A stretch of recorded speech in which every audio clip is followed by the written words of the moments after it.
Je sais qu'il y aura un métro. Ils ont mis un pancarte à côté de chez moi pour dire, c'est tout. Qu'est-ce qu'il y a? Tu l'as lu sur cette pancarte, non? Ouais, vite fait. Hein? Vite fait. Et qu'est-ce qu'ils disent dessus? Qu'il y aura un métro. Ouais. Qui va passer de cité en cité. Ouais, il faut un métro. Mais le métro, l'INSEE, je crois. Comme ça, métro. J'ai appris ça grâce au bus en plus. Ah ouais? Ouais. Pourquoi? La personne qui parle, s'est dit les travaux qu'on débuteront en finiront en 2021, je crois.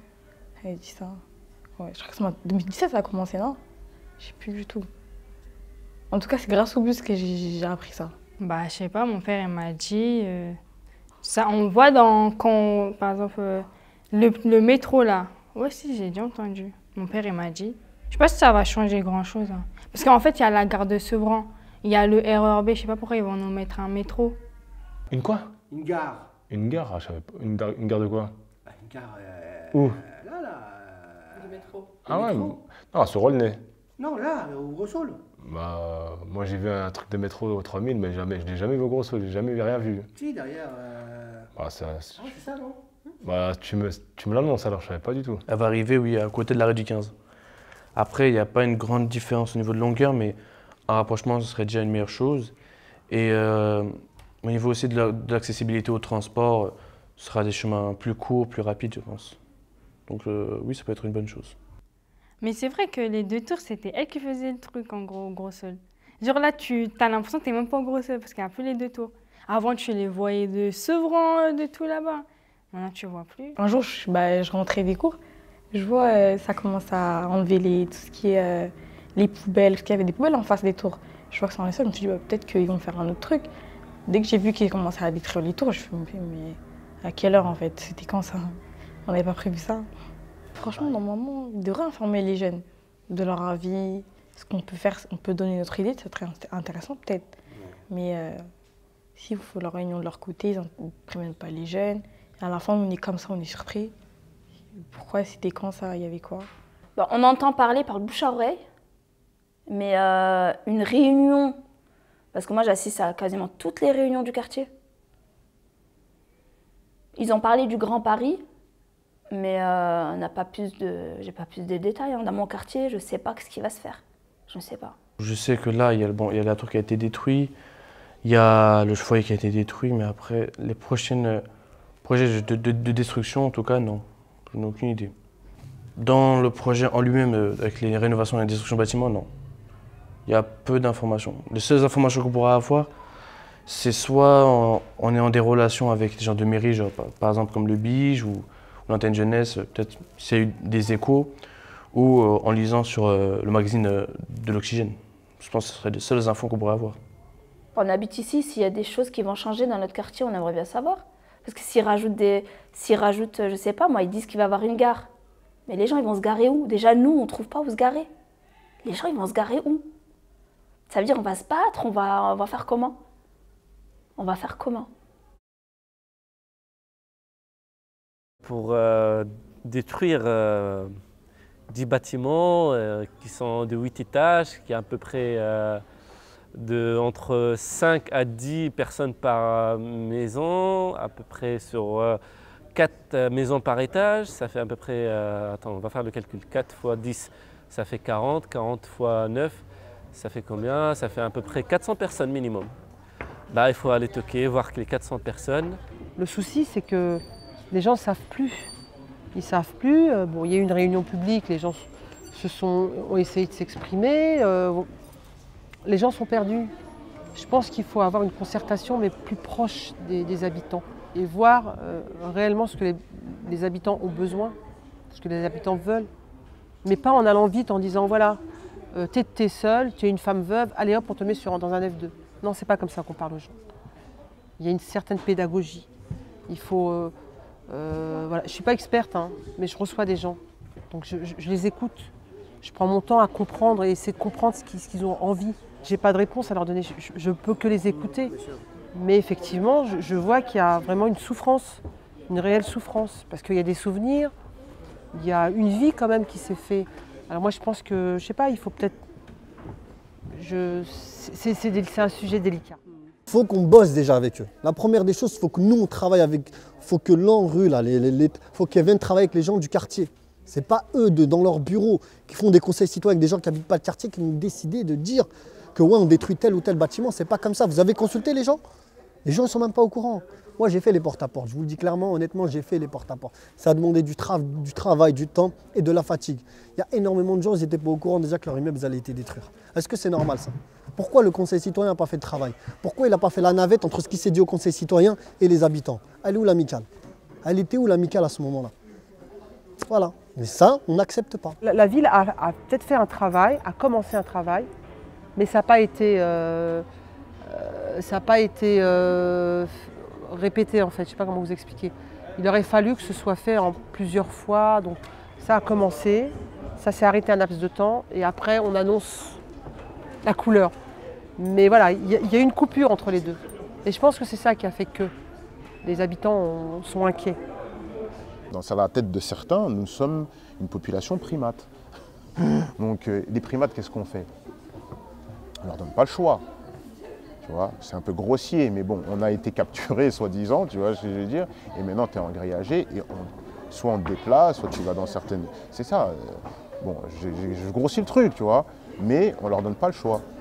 Tu vois. Si tu n'as pas les armes, ou si tu n'as pas les, on va dire, les armes dans le sens, les connaissances pour pouvoir t'opposer. Parce que des fois, on va te mettre la pression, tu vas penser que c'est le dernier recours. Soit tu acceptes, soit tu es dehors.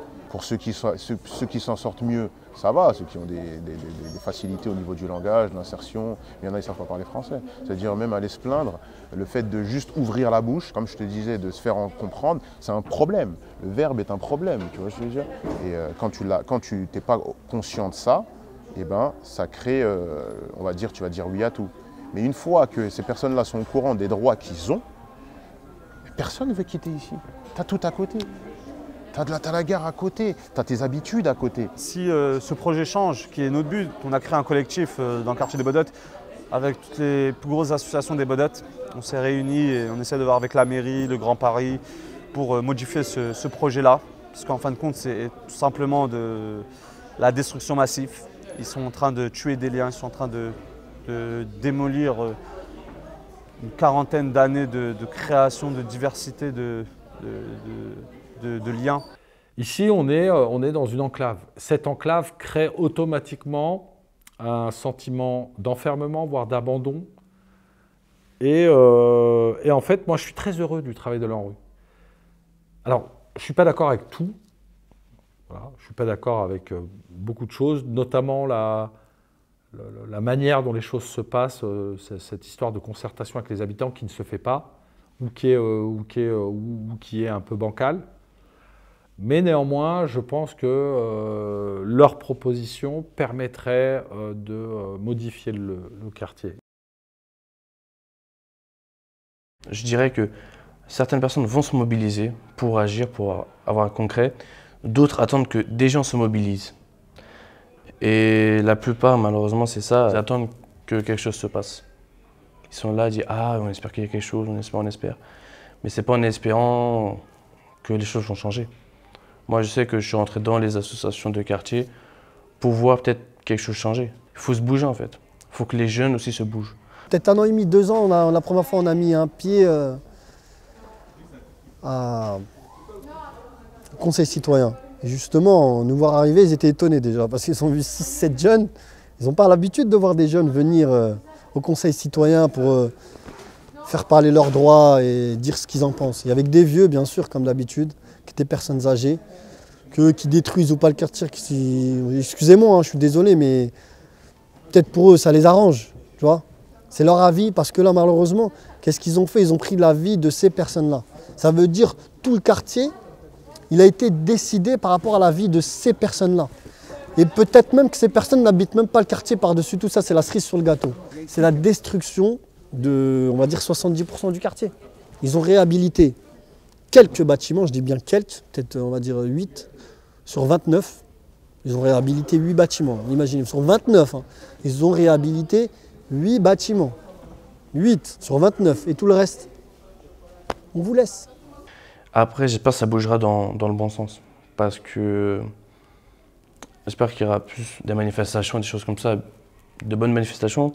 Mais j'ai peur que ça se finisse un peu comme, enfin, j'ai dit la tragédie, mais au niveau médiatique, ça va commencer à apparaître.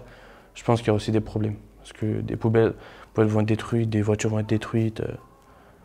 Il y a le bon côté où les gens vont manifester dans la bonne manière, vont se réunir, essayer de contacter les mairies pour changer ça, pour trouver d'autres solutions ou des accords. Et d'autres qui vont essayer de changer les choses par le chaos, mais ça ne va rien changer en fait. Ça va aggraver le problème. La véritable question serait plutôt de se poser la question de savoir pourquoi ils ne s'impliquent pas. Ben, ils ne s'impliquent pas parce qu'ils ne croient plus au système. Ils n'y croient plus. Je veux dire, actuellement, et je sais très bien que l'État et les collectivités locales, les pouvoirs publics font tout le nécessaire pour inverser la tendance, mais cette tendance qui est de rejeter le système finalement et de ne pas s'y impliquer, et de ne pas s'impliquer dans le quartier ou même dans le système tout court, elle est due au fait qu'ils ont l'impression, donc les habitants ont l'impression de n'être que des citoyens de seconde zone. C'est-à-dire de n'être finalement que des pauvres. Finalement, on les ramène à leur situation personnelle. Vous êtes des pauvres, vous vivez en HLM, vous êtes couverts par les minima sociaux, vos enfants posent des problèmes à la collectivité, vous êtes incapable de les éduquer. Enfin bref, toutes ces choses mises bout à bout rend leur implication, rend l'implication des habitants dans le processus quasiment inexistant. Parce que pour eux, ils ont, d'après eux, hein, je parle bien évidemment d'après les habitants, ils n'ont pas leur mot à dire. Parce que finalement, ils sont soutenus par l'État, entre guillemets, puisqu'ils vivent des minima sociaux et ainsi de suite, et qu'ils n'ont pas le droit d'avoir la parole.